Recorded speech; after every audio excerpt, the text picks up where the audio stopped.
Bonjour à toutes et à tous. Juste avant de démarrer, je voulais remercier les équipes de Sphère qui sont un petit peu partout ici, parce que c'est jamais facile d'organiser ce genre d'événement et c'est très sympa de travailler avec eux. Ça, c'était la première chose. La deuxième chose, je vois Sébastien au fond. Si vous ne connaissez pas Sébastien, vous devriez le connaître. Alors en ce moment, il est très occupé, ce qui est une très bonne chose. Sébastien, c'est l'un de nos commerciaux. Je ne sais pas si Julien est encore là. Julien, quelque part ici, non? Et Stéphanie, je me demandais? Non, ils sont encore en train de boire des cafés, mais c'est nos équipes GCP Sécurité, ils sont super. Parlez avec eux. Ils sont formidables, très occupés jusqu'à la fin de l'année, mais tant mieux. L'intelligence artificielle et la cybersécurité, il y a quelque chose de relativement intéressant, c'est qu'il y a un point en commun en fait. Habituellement, je vous demande, vous les clients finaux, quelles sont vos activités, qu'est-ce que vous avez, dans quel domaine vous travaillez. Je peux vous faire la question dans le sens inverse. Est-ce que parmi vous, il y a des spécialistes d'intelligence artificielle? Non. Est-ce que parmi vous, il y a des spécialistes de cybersécurité? Ou un ou une? Est-ce qu'il y a des spécialistes de cybersécurité? Très peu, voilà, quelques-uns, mais très peu. C'est pas nécessairement votre métier, c'est ce que je veux vous dire en fait. L'idée, c'est que en fait, c'est là où on se rejoint avec l'intelligence artificielle et la cybersécurité. Ce qu'on voit d'ailleurs sur le marché, c'est des ressources. C'est très technique, ces deux domaines, et les ressources sont assez rares. Donc évidemment, ce qui est intéressant pour vous, et puis on a l'optique des Jeux Olympiques, je vais y revenir juste après, mais ce qui est intéressant, c'est comment est-ce qu'on peut utiliser les meilleurs produits. Donc c'est ce que nous on fait côté Google avec des produits, vous allez voir sur la partie intelligence artificielle, et puis s'appuyer sur des partenaires qui ont des compétences que vous n'avez pas forcément ou que vous ne voulez pas forcément avoir. Quand vous êtes une entreprise qui travaille dans le BTP ou dans l'industrie ou d'autres choses, votre cœur de métier, c'est pas forcément d'avoir une spécialité cybersécurité ou intelligence artificielle. Qui n'a pas entendu parler d'intelligence artificielle récemment?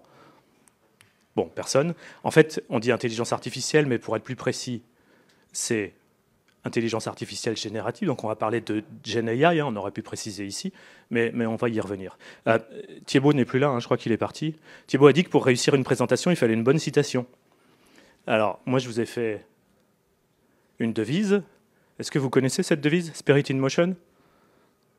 Ça vous dit quelque chose? L'esprit en mouvement?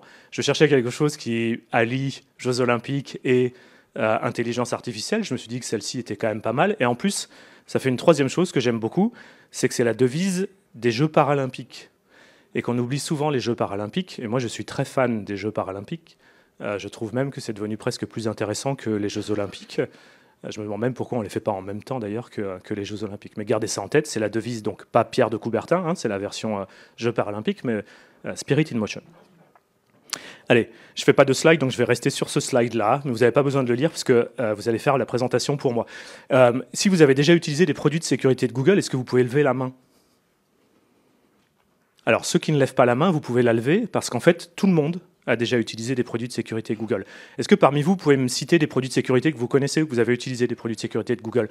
Google ou Google Cloud, que ce soit dans le cadre de l'entreprise ou dans le cadre des services à titre particulier qu'on propose chez Google. Est-ce que vous pouvez m'en citer, ce que vous utilisez? Allez-y. Chronicle, alors ça c'est le summum, c'était le dernier que j'attendais, ça c'est vraiment le meilleur de tous, c'est le plus pointu techniquement. C'est notre SIEM, on va y revenir un tout petit peu tout à l'heure, mais notre SIEM maison sur GCP qui est génial. Je m'attendais à des choses plus basiques un petit peu, mais qu'est-ce que vous utilisez tous les jours? Ah, très bien, gestionnaire de mots de passe, c'en est un dans Chrome. Moi, j'adore. Pendant qu'on est sur le gestionnaire de mots de passe, tout à l'heure, on avait une petite discussion sur ce genre de choses. Je crois que c'est David qui vous a évoqué la protection de l'identité. Donc, le gestionnaire de mots de passe en fait partie parce qu'il est capable de faire des passkeys maintenant, ce qui est extrêmement intéressant. Les passkeys, ça vous remplace votre mot de passe. On fait une authentification de vous avec autre chose, les empreintes digitales ou des choses comme ça. Et après, le vrai mot de passe qui est en fait utilisé avec le serveur, c'est une passkey qui est générée par le password manager et qui est beaucoup plus robuste. Ça équivaut à des clés FIDO, donc des clés Titan, en l'occurrence ici, des clés matérielles pour protéger l'identité. On viendra tout petit peu tout à l'heure sur la partie identité, mais c'est important. Donc, Password Manager, c'en est un. Il y en a plein d'autres des produits de sécurité de Google que vous utilisez tous les jours. Ouais, c'en est un, l'Authenticator. C'est pas mon préféré, mais c'en est un. Si vous utilisez des navigateurs, même si c'est pas le navigateur Chrome d'ailleurs, vous avez quelque chose qui s'appelle Safe Browsing dans les navigateurs, qui est la base d'URL que produit Google en temps réel et qui vous protège contre les sites web qui sont identifiés par Google comme étant malicieux, et c'est embarqué dans plein de navigateurs autres que Chrome d'ailleurs. Ma première question, c'était est-ce que vous utilisez des produits de sécurité Google? Ma deuxième question, c'est est-ce que vous utilisez des produits de sécurité Google avec de l'intelligence artificielle? Ou est-ce que vous avez déjà utilisé des produits de sécurité Google avec de l'intelligence artificielle? Je vois une main levée au fond. Vous pouvez quasiment tous lever la main. encore une fois, est-ce que vous pouvez me donner des noms de produits de sécurité, enfin des produits Google qui contiennent de la sécurité à base d'intelligence artificielle? Oui. Ouais, Cloud Armor, c'en est un. Cloud Armor, c'est notre WAF, donc c'est ce qui protège niveau 7 les services web que vous pouvez mettre derrière côté GCP. Et il y a dedans de l'intelligence artificielle pour protéger contre les attaques. Ça protège aussi contre les attaques en déni de service, qui sont d'ailleurs des attaques qu'on voit un petit peu plus récurrentes maintenant, côté attaquant avec de l'intelligence artificielle. Ça, c'est un bon point. J'ai vu des mains levées par là-bas. Vous pouvez tous lever la main. Hein. Vous utilisez tous, vous avez tous utilisé un produit de Google qui a de l'intelligence artificielle. Je vous dirai lequel à la fin, mais d'autres propositions? Alors, Bard, on va y revenir. Bard, c'est intéressant. On va y revenir juste après. Mais on se le garde. Quoi d'autre? Allez. Gmail, évidemment. Qui a dit Gmail? Absolument. Gmail, G-Drive. Qu'est-ce qu'il y a comme intelligence artificielle dedans? Quelle partie de sécurité dans Gmail ou G-Drive vous utilisez tous les jours? L'anti-spam, absolument. L'anti-spam, parfois on peut même, dans le cadre de l'utilisation plus d'entreprise, des règles de DLP, des choses comme ça. Ça utilise l'intelligence artificielle. Mais il y en a un que vous n'avez pas cité, que je vous attendais. Oui, mais ça c'est un peu plus... Allez, je vous le dis, c'est reCAPTCHA. Vous avez tous fait des CAPTCHA, vous avez tous vu des CAPTCHA. Je parle d'intelligence artificielle pour l'instant. Il y a fort longtemps, si vous vous souvenez, si vous êtes vieux comme moi, c'était du texte. Et le texte, on vous demandait de le réécrire, c'était un peu pénible d'ailleurs. C'était en fait une intelligence artificielle derrière qu'on essayait de former en l'occurrence. Dans les CAPTCHA les plus récents, vous avez vu les images. Maintenant, on ne soumet plus de CAPTCHA en fait maintenant dans reCAPTCHA Entreprise. Ce que vous avez, c'est vraiment une intelligence artificielle derrière qui va vérifier que vous n'êtes pas un robot, que vous n'avez pas une action malicieuse sur un site web particulier. Donc ça, c'est quelque chose que vous utilisez fort souvent, qui utilise de l'intelligence artificielle. Donc l'intelligence artificielle dans les produits de sécurité chez Google, on en a depuis plus de 10 ans, donc ce n'est pas quelque chose de nouveau. Maintenant, ma question, donc je progresse dans la question. Qui parmi vous a déjà utilisé du GenAI chez Google? Donc des produits de GenAI chez Google. Donc Bard, c'en est un. On va revenir un petit peu sur Bard. Mais qui en a déjà utilisé? J'en vois par ici. D'accord. Est-ce que vous pouvez me dire quoi, par exemple? Bard. Qu'est-ce que c'est, Bard? Alors, bon, je n'ai pas entendu ce mot-là, mais... Non, ce que je veux vous dire, c'est que souvent, on pense que Bard, c'est un LLM. C'est le LLM, c'est le modèle de langage large. En fait, non, c'est le prompt qui donne accès au LLM. Donc, le LLM, derrière, c'est Lambda. On a un LLM côté Google Cloud qui s'appelle Palm ou Palm 2. Et il y a une déclinaison de ce LLM qui s'appelle SecPalm 2, que vous voyez ici, qui est en fait la partie sécurité de Palm. Donc, c'est ce qu'on entraîne pour l'intelligence artificielle, spécifiquement sur la partie de GenAI pour nos produits de sécurité. Donc Bard, c'est la version grand public, hein, évidemment. Nous, on utilise autre chose. On utilise Vertex AI, qui est la plateforme de GCP, sur laquelle on va monter un modèle avec des données de sécurité. Et on va faire apprendre ce modèle sur des données de sécurité qu'on va collecter, qui sont nos données à nous. Ce n'est pas vos données à vous, ce n'est pas les données des clients. On n'a pas besoin de faire ça. Bard, c'en est un. Quelques autres en GenAI? Ouais, Duet, c'était celui que j'attendais, Duet AI. Alors Duet AI, nous, on en a partout. Qui a fait du Duet AI déjà? Dans quoi? Dans Workspace? Ouais, dans Workspace, donc Duet AI dans les mails. On a Duet AI pour Chronicle, on va y revenir tout à l'heure, donc des choses qui sont équivalentes. Duet AI, vous voyez tous et toutes ce qu'est Duet AI, hein, c'est ce que vous pouvez avoir maintenant comme assistant conversationnel qui va vous aider. Vous dites rédige-moi un email, alors il faut le dire en anglais plutôt pour l'instant, hein, dans Workspace, mais ça va venir, ou faire des slides ou des choses comme ça. C'est la version entreprise, le pendant entreprise de Bard, en fait, c'est le prompt que vous allez utiliser pour pouvoir avoir le LLM derrière. Très bien. Donc, qu'est-ce qu'on fait en matière de sécurité, ou qu'est-ce qu'on voit en matière de sécurité? Donc, si on regarde le GenAI spécifiquement, et on a deux angles pour la partie intelligence artificielle et cybersécurité. Le premier angle, c'est les attaquants. Si on regarde les attaquants, qu'est-ce que vous pensez que les attaquants font maintenant avec le GenAI? Qu'est-ce que le GenAI a changé pour les hackers, typiquement? Oui. Ça facilite énormément tout ce qui est phishing. Absolument. C'est pas forcément très pointu techniquement, mais ça facilite ou ça rend beaucoup plus réaliste les campagnes de phishing. Encore une fois, pour les gens un peu vieux comme moi, il y a quelques années, on recevait un mail, on disait c'est bon, j'ai vu que c'était du phishing, c'était hyper mal fait, c'était bourré de fautes, c'était pas vraiment en français. Maintenant, c'est plus du tout ça. C'est même multimodal, hein, puisque vous pouvez le recevoir par différents vecteurs. On avait vu tout à l'heure avec David qu'on peut recevoir un message WhatsApp. On peut même avoir des appels d'ailleurs dans WhatsApp qui simulent une voix de quelqu'un que vous connaissez, alors que c'est pas du tout ça. Donc la GenAI, c'est pas que du texte, hein, ça peut être multimodal, ça peut être de la vidéo, de l'audio, des images évidemment.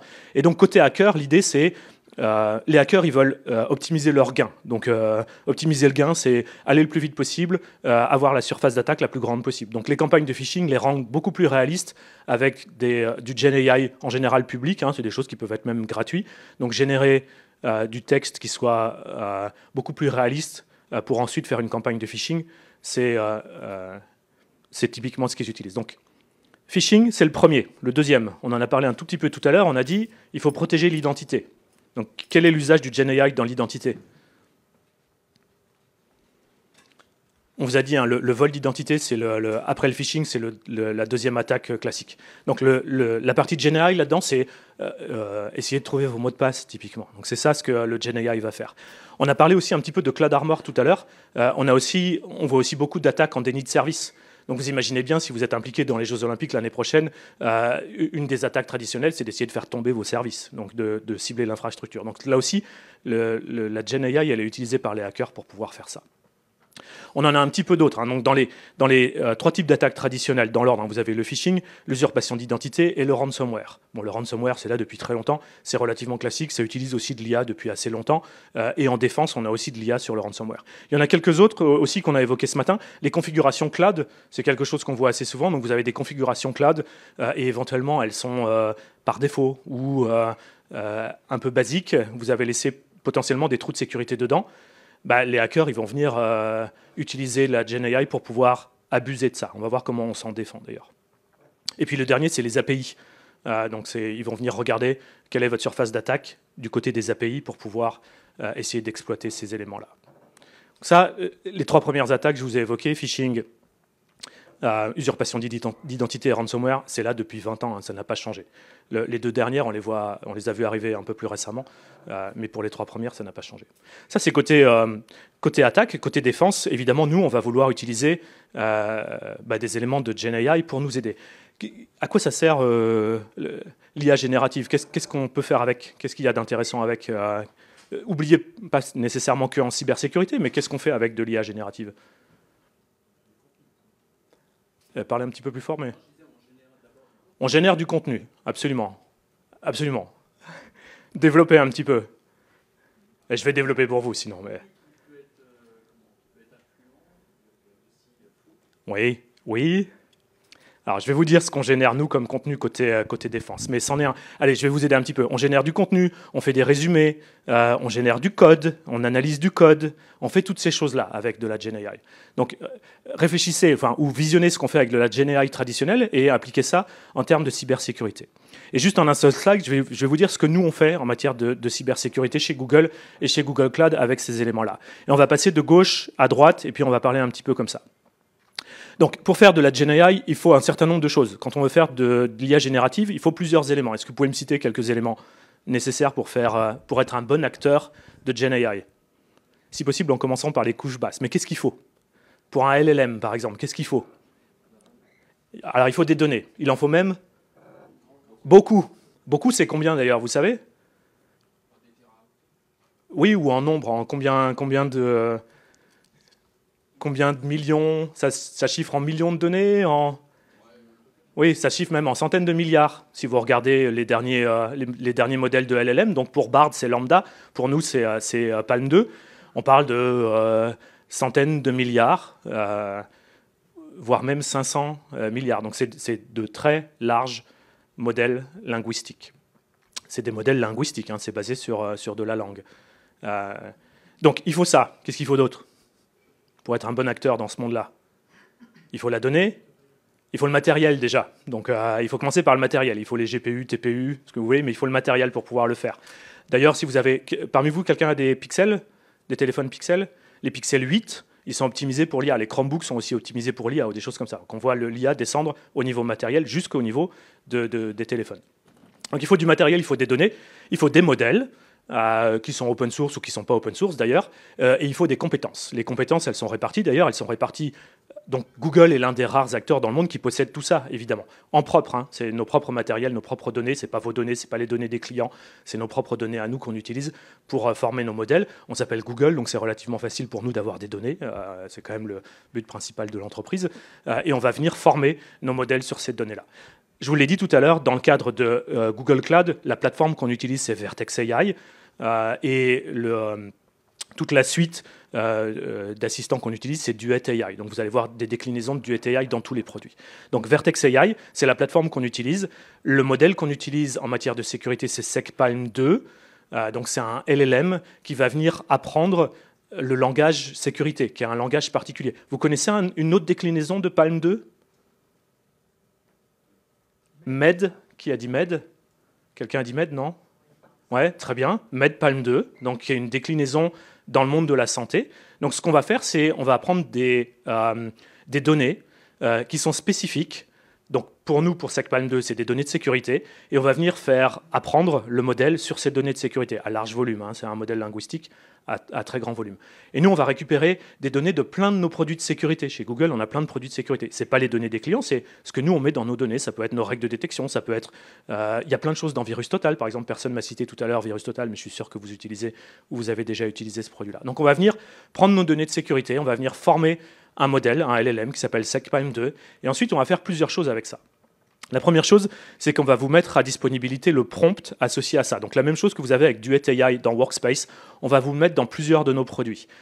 Vous allez avoir par exemple Duet AI pour Chronicle, qui est mon préféré. Donc Chronicle, c'est notre SIEM maison, qui tourne sur GCP, mais qui permet de récupérer des logs et de traiter des événements de sécurité qui viennent de n'importe où. Et lui, il va vous aider de plusieurs manières quand vous êtes un ingénieur sécurité. Donc sur le SIEM, on va vous aider par exemple à avoir le contexte d'une alerte. Et on va venir faire ça d'ailleurs avec Mandiant également, dans la threat intel de Mandiant. L'idée, c'est qu'en fait, quand vous êtes un ingénieur sécurité, vous êtes débordé, vous avez des tas d'alertes, des tas d'informations. Il faut que vous puissiez vous concentrer sur les alertes les plus importantes et les plus pertinentes. Et on va venir faire ça, on va venir en fait trier avec le LLM, avec l'intelligence artificielle, et on va venir vous générer des résumés, par exemple. On va vous dire, vous êtes potentiellement la cible de ce groupe de hackers, qu'est-ce qu'on connaît de ce groupe de hackers ? Et on va vous résumer ça, et vous allez pouvoir comme ça récupérer un certain nombre d'éléments pour venir regarder plus en détail si vous êtes potentiellement la cible, en effet, de ce groupe de hackers. Ça, c'est une première chose. On peut faire une synthèse, on peut résumer soit des alertes, soit de l'information. On peut analyser du code. Ça, c'est intéressant. Par exemple, dans VirusTotal, si vous êtes habitué, vous pouvez uploader des fichiers dans VirusTotal. Il y a des sandbox, ça va exécuter les fichiers dans la sandbox et ça va vous donner un verdict. Mais ça peut être relativement long. Ce qu'on va faire en parallèle, mais qui est beaucoup plus rapide, c'est que si par exemple vous mettez un script Python dans VirusTotal, on va venir analyser le langage, la langue du script en fait, et on va vous dire, ben voilà ce que nous on a trouvé avant exécution. Donc on va le faire avant exécution du script. On va vous dire, voilà avec l'analyse sémantique, ce qu'on a pu trouver à l'intérieur de ce script. On peut générer du code dans Chronicle, on peut générer par exemple des règles de détection. Et vous allez pouvoir dire en langage naturel, parce que vous n'avez pas forcément envie, vous ou vos ingénieurs n'ont pas forcément envie d'aller écrire des règles Yara ou du code Python. Vous allez pouvoir le faire en langage naturel. Vous allez pouvoir dire, Chronicle, donne-moi potentiellement toutes les connexions réseau que tu as pu voir sur un an qui pourraient être malicieuses. Donne-moi une activité malicieuse d'un utilisateur dans mon entreprise qui aurait été connecté à des lieux qui ne sont pas compatibles au même moment. Quelqu'un qui est le voyage impossible, si vous connaissez ça, quelqu'un qui est connecté ou un compte qui est connecté sur plusieurs endroits, mais ce n'est pas possible physiquement d'être à tous ces endroits-là. Donc des choses comme ça, vous allez pouvoir le demander en langage naturel et ça va vous générer automatiquement le code qui permet de définir la règle de détection qui va être exécutée par la suite à l'intérieur du produit.